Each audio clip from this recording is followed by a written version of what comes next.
Okay, today we are going to tackle two words you probably use all the time: accurate and precise. You know, they sound like they mean the exact same thing, but are they? As we're about to find out, the difference between them is small, but it's also absolutely crucial. So let's get right into it. In just, everyday conversation, we tend to throw accurate and precise around as if they're perfect synonyms. We swap them back and forth without even thinking about it. But that common habit actually hides a really important distinction. You've probably heard a sentence just like this, right? It's a pretty common compliment. But using both words together like that can kind of make you think they're just two different ways of saying correct or good. So let's just ask the question straight up. Are they really interchangeable? Well, the short answer is a big fat no, not at all. And understanding why is the key to thinking more clearly about, everything from complex science to simple, everyday tasks. To make this difference totally crystal clear, we're going to use a super simple and powerful analogy: a dartboard. Yep, that's it. This visual is going to be our guide through this whole thing. So let's break it down. Accuracy is all about how close you are to the real, true value. In our little analogy, that's the bullseye. Simple enough, but precision, that's different. That's about consistency. It's how close your repeated attempts are to each other. Are you getting a nice, tight little group of shots, no matter where that group actually lands on the board? Okay, this is where it's all going to click.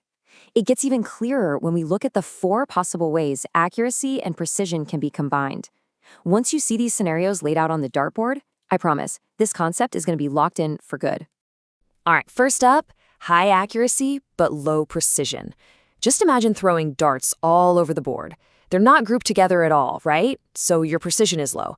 But, and this is the cool part, if you were to average out the position of all those darts, that center point would be right on the bullseye. So, on average, you're correct. But any single attempt is really inconsistent. Now for the one that trips a lot of people up: high precision, but low accuracy. See that tight little cluster of darts up there in the corner?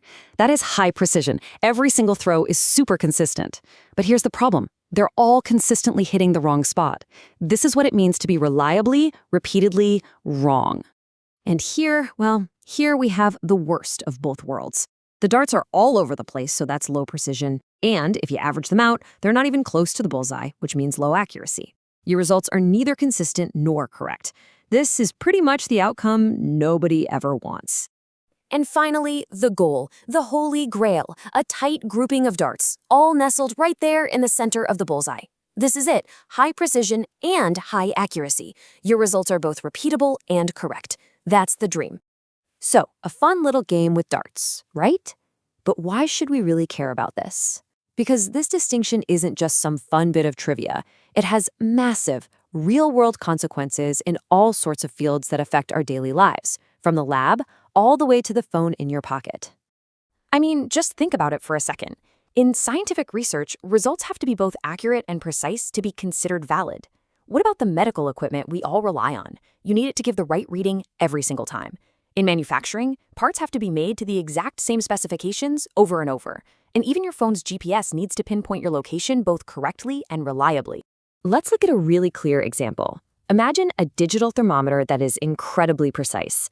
Every single time you use it, it gives you a reading of exactly 99.5 degrees Fahrenheit. That's fantastic consistency. But what if the patient's true temperature is actually 101.5 degrees? The thermometer is precise, but it's not accurate, and that 2-degree error could lead to a really dangerous misdiagnosis. This just goes to show you that precision without accuracy can be worse than useless. It can actually be harmful. Okay, so as we start to wrap this up, let's really focus on the main thing to remember here. What's the key takeaway? The key takeaway is this: even though they are totally different concepts, the ultimate goal in pretty much any field that relies on measurement is to achieve both. You want your results to be consistently on target. You want to hit that tight cluster right in the middle of the bullseye every single time. And I'll just leave you with one final little thought to chew on.